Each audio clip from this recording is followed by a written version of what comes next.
Today in our 2015 Jeep Cherokee, we're going to be taking a look at and installing the Roadmaster EZ5 Base Kit with removable arms. Part number RM-521446-5. It's got a nice black powder coated finish. It's going to help with rust and corrosion. They fit back nice and flush against the bumper. The only protrusion is going to be your safety chain loop. Very minimal cutting around the outside edges, just so you can slide it back.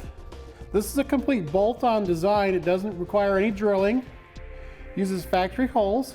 When you're ready to put in your tow bar, you put your removable arms into place, push them in, turn them. Now it's locked. A nice large release clip here. Pull that out, twist it back up, and you can remove it.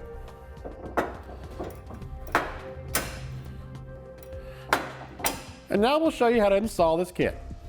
To begin our install, we're going to need to remove this plastic panel that goes across the front of our radiator. We'll take a panel tool or a flat-bladed screwdriver and pop up our clips. It'll be 2 pieces. We'll set those aside for reassembly.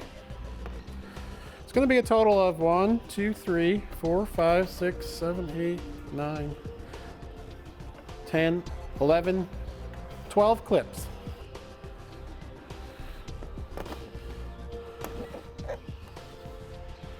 There's a little notch that you can get into right there.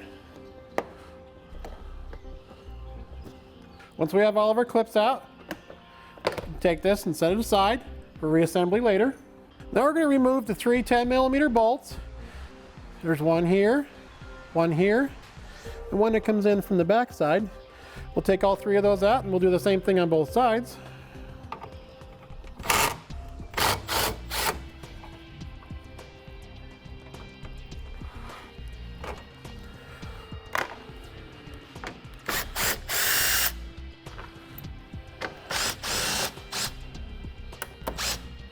Now we'll need to remove, there's 3 screws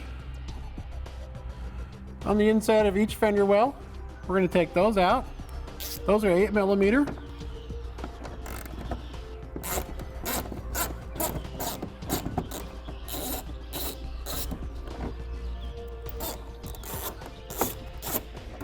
Now we can repeat this process on the other side as well.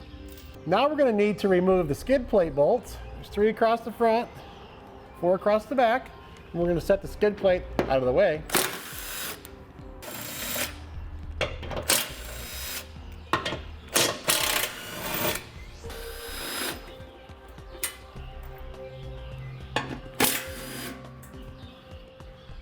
Now we're going to remove, there's 4 10mm bolts with large washers built onto them that are silver. We're not going to take out the black ones, so we're going to take out the 4 10mm.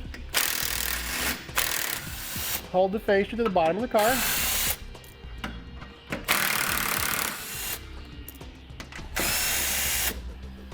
Now there are 2 plastic rivets, one on each side, that hold the fascia to the inner fender well. We're going to drill those out with a 1/4-inch drill. We'll repeat that on the other side. Now it's going to be necessary to push our fender liner out of the way.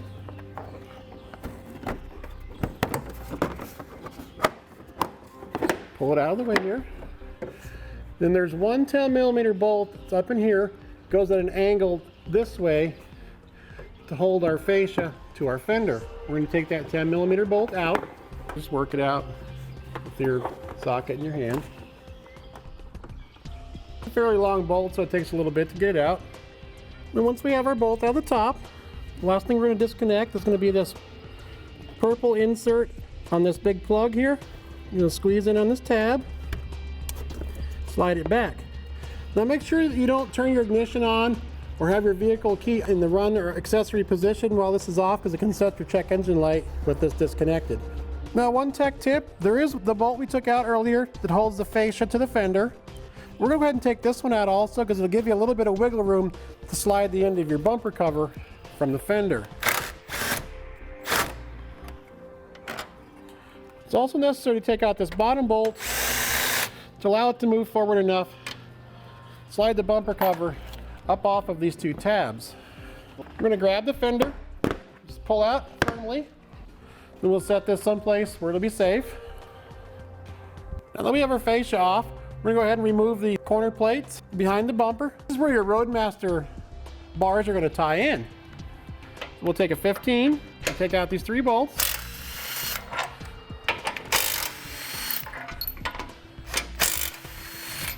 Now we're going to save these bolts for reinstallation of our base plate.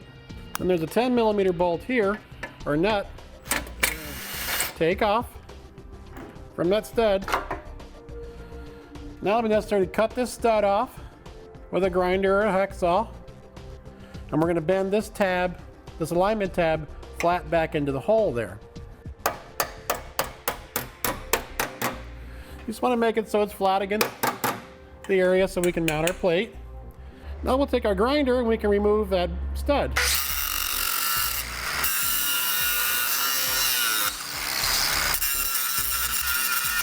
Once you have it nice and smooth, take a little bit of paint. We're going to cover up that area so we don't get any rust or corrosion. Now it's going to be necessary to remove these tow hooks if your vehicle is a Trailhawk and is equipped with those. There's 2 16mm bolts here that go into the bumper. And on the back side there's a 30mm nut. But you can take a Crescent wrench and we'll just loosen it up a little bit. You should be able to just walk the nut off of that stud. Now we'll take our 16 socket and take out these 2 bolts.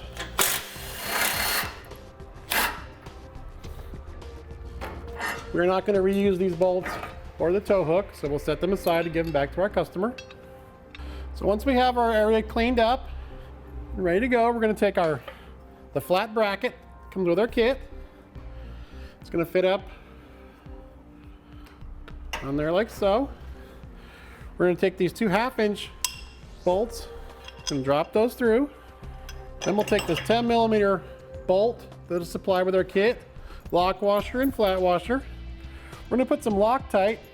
It's recommended you use red Loctite in any of the bolts that you're using for the base plate. It's available on our website, part number LT37420. Put some on there. And we're going to put it to the inside bolt. And we'll run that one up. Now that we have this one run up, we're going to temporarily set this one in here to keep our bracket lined up where it needs to be. And we're going to torque this bolt down, just the one on the inside, because it's going to fit inside a pocket. You won't be able to torque it down afterwards.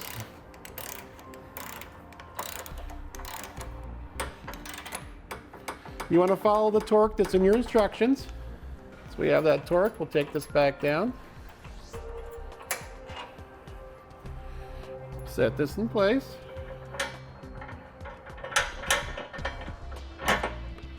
We'll put that bolt with our red Loctite up into the outside here.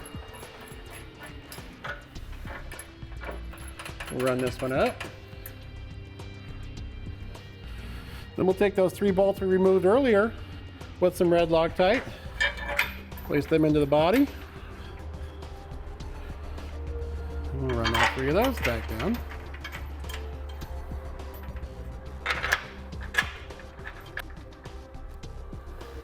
Now we'll take our 1/2-inch nut and lock washer with some red Loctite inside that as well.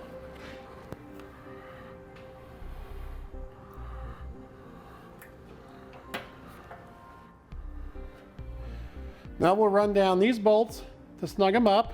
Once these are tight, then we can tighten the back plate. This one here is going to be a 17. The other 2 bolts and nuts are going to be a 19.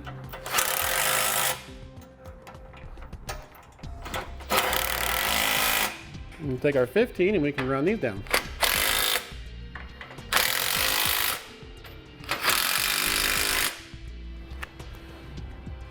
Now we'll be ready to set the torque to the proper setting, as listed in your instructions.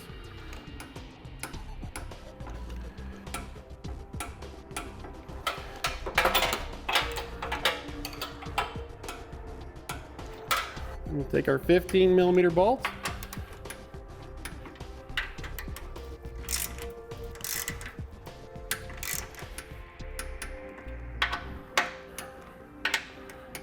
and we'll repeat the same process for the other side. Now, this is what your base plate will look like before we put the fascia on. Fits nicely up against the bottom of the bumper. Now it's going to be necessary to do a little bit of trimming on our fascia where it comes through the bottom of the grill. Now we're going to set it up there and see what we need to trim off before we start cutting anything. We can take our fascia and just set it into place so we can get an idea what we're going to have to trim off. Now as you can see, most of our bumper cover is going to be perfect where it's at. We have to notch off a little bit of excess right in that area. We're going to take this on this edge and just follow it around to enlarge it to fit past there. And we'll just take a rotary tool and we'll just cut that away, and that'll allow our bumper to push back into place where it belongs. Now we can take our rotary tool and we'll just cut out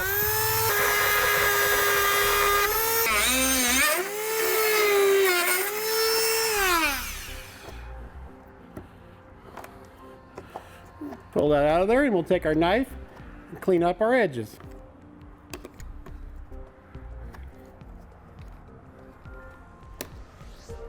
If you don't have a rotary tool, you can actually do this with a nice sharp knife. You have to be really careful. Once we have our edges cleaned up, we can continue reassembling our bumper. Now we'll be ready to plug this purple plug we unplugged earlier back into the factory harness. Just listen for it to snap. Then we'll take that 10mm bolt that goes this way on the inside. We'll place that back into position and we'll tighten it back down. Now as you're tightening this up, you want to make sure that your lines all come together nicely. This one does. Once we have that tight, we can take our liner and we'll push it back into position.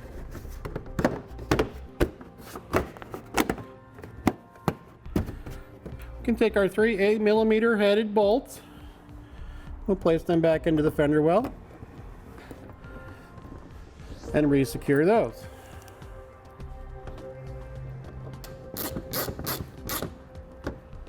Now that we have these tight, we can repeat that same process on the other side. Now we can reinstall the 2 10mm headed bolts to the top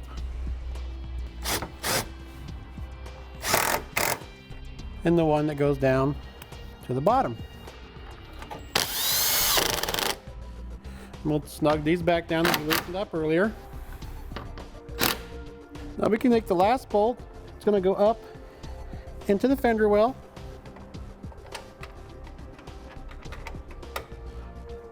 That's going to secure our fascia back to the front of our fender.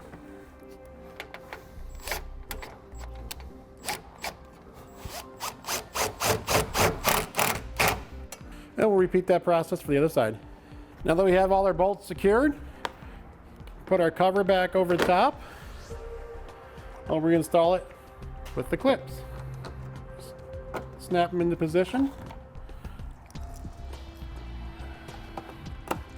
Now we'll replace the 4 silver-headed screws with the large washers that we removed earlier.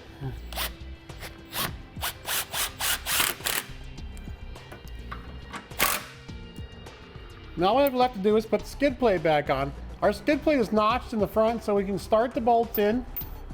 A couple of threads. That'll give something for our skid plate to hang on while we're attaching the rear bolts. You can see the notches. I'm just going to line those up with the bolts. Slip it into position. And we'll reinstall the rear bolts. Once you have them all started, we can re-secure the skid plate.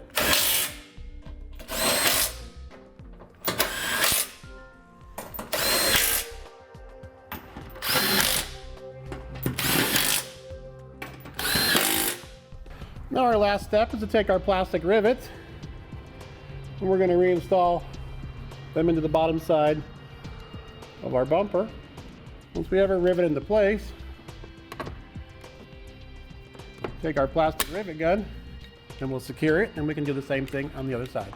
Now with our car reassembled, we can slip on our removable bracket arm,